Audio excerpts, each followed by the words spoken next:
Assalamualaikum warahmatullahi wabarakatuh. Halo teman-teman semuanya, kembali bersama saya di channel Diners, ilmu keperawatan, tindakan keperawatan, dan informasi kesehatan lainnya. Oke, pada kesempatan kali ini saya akan membahas tentang delirium, yaitu gejala baru COVID-19. Untuk memulainya, teman-teman bisa klik like, share, komen, and subscribe agar channel itu berkembang dan teman-teman bisa mendapatkan manfaat dari channel ini. Oke, apakah teman-teman sudah pernah mendengar istilah delirium?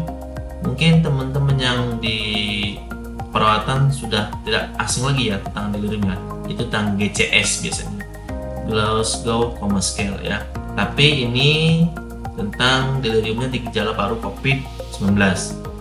Ya, istilah ini sangat populer ya semenjak virus corona masuk ya, infeksi virus corona. Jadi bukan sesuatu yang berdampak pada fisik seperti nyeri atau sesak. Delirium juga gejala COVID-19 berkaitan dengan kondisi kesadaran, kognitif, dan psikis pasien. Oke, langsung aja yuk kita bahas.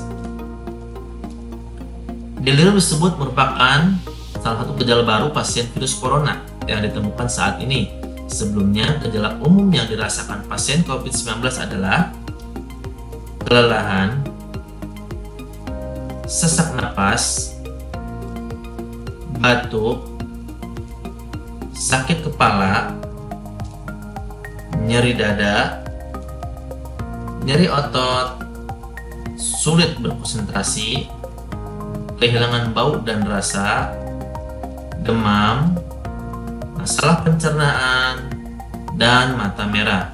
Oke, dari berbagai gejala ini teman-teman pasti sudah sering ya mendengar bahwa biasanya ada demam, sesak napas, batuk, nyeri kepala atau nyeri dada. Itu sudah ciri khasnya COVID-19. Dan yang sering dijadikan patokan istilahnya menjadikan bahwa dia bisa terdiagnosa positif COVID-19 itu kehilangan bau dan rasa. Itu sangat spesifik sekali teman-teman ya, dibandingkan dengan nyeri dada atau nyeri kepala, atau di sini ada mata merah ya. Ciri khas sekali itu kehilangan bau dan rasa ya.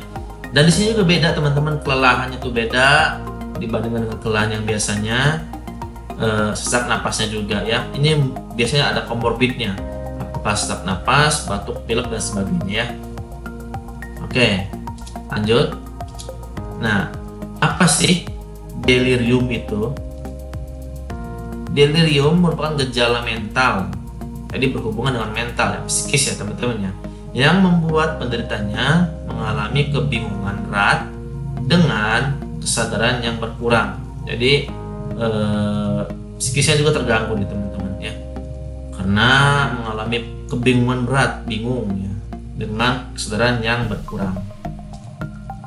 Nah, delirium adalah keadaan kebingungan di mana seseorang merasa tidak terhubung dengan kenyataan, seolah-olah sedang bermimpi. Itu menurut UOC ya, University of Catalonia. Itu Javier Correa. Dia itu adalah seorang peneliti ya. Jadi delirium itu adalah kebingungan, keadaan bingung di mana seseorang masih tidak terhubung dengan kenyataan, seolah sedang bermimpi. Jadi bermimpi bukan, tapi dia bingung gitu. Tapi seolah dia bermimpi, sadar tidak sadar ya. Biasanya kalau di GCS itu berbicara kacau, kebingungan, disorientasi waktu, tempat, ya itu di GCS. Tapi ini biasanya delirium ini dirasakan oleh yang lansia ya teman-teman ya. Saya lihat dikutip di beberapa artikel, ternyata gejala delirium itu biasanya dirasakan oleh pasien COVID-19 yang udah lansia ya. Nah, apa sih hubungannya delirium dengan COVID-19? Ya, Dalam sebuah studi yang dilakukan oleh para peneliti dari UOC tadi, ketahui delirium biasanya terjadi bersama dengan gejala COVID, ya, seperti hilang indera perasa dan penciuman. Yang tadi slide pertama yang diberikan tadi, yaitu khasnya itu adalah hilang indera perasa dan penciuman, sakit kepala, batuk, dan sesak napas, ya, seperti ini teman-teman ya. Jadi ketika nyium bau-bauan atau merasakan di lidah itu tidak ada rasa, dan ketika baunya dicium, ya, kita cium baunya tidak ada rasa juga. Misalkan ini gambar ini dia mencium bau jeruk, ya, tapi tidak terasa bau jeruk itu bahwa ada, ya. Terus sakit kepala, batuk, dan sesak napas, ya. Sakit kepala hebat, batuk, ya, dan sesak napas. Studi yang telah dipublikasi dalam Journal of Clinical Immunology and Immunotherapy ini juga menyoroti kaitan virus corona COVID-19 dengan otak sebagai sistem saraf pusat, ya. Jadi hasilnya, para peneliti menemukan adanya indikasi bahwa COVID-19 juga mempengaruhi sistem saraf pusat dan mengakibatkan perubahan neurokognitif seperti sakit kepala dan delirium. Jadi kaitannya dengan otak atau sistem saraf pusat, ya teman-teman ya. Nah, ini penyebab pasien COVID-19 alami delirium, ya, infeksi. Nah, jadi dikhawatirkan ketika adanya delirium ini, adanya infeksi langsung ke jaringan otak, inflamasi, ya, atau peradangan otak. Jadi otak itu akan adanya infeksi ketika mengalaminya COVID-19 disertai dengan delirium, ya.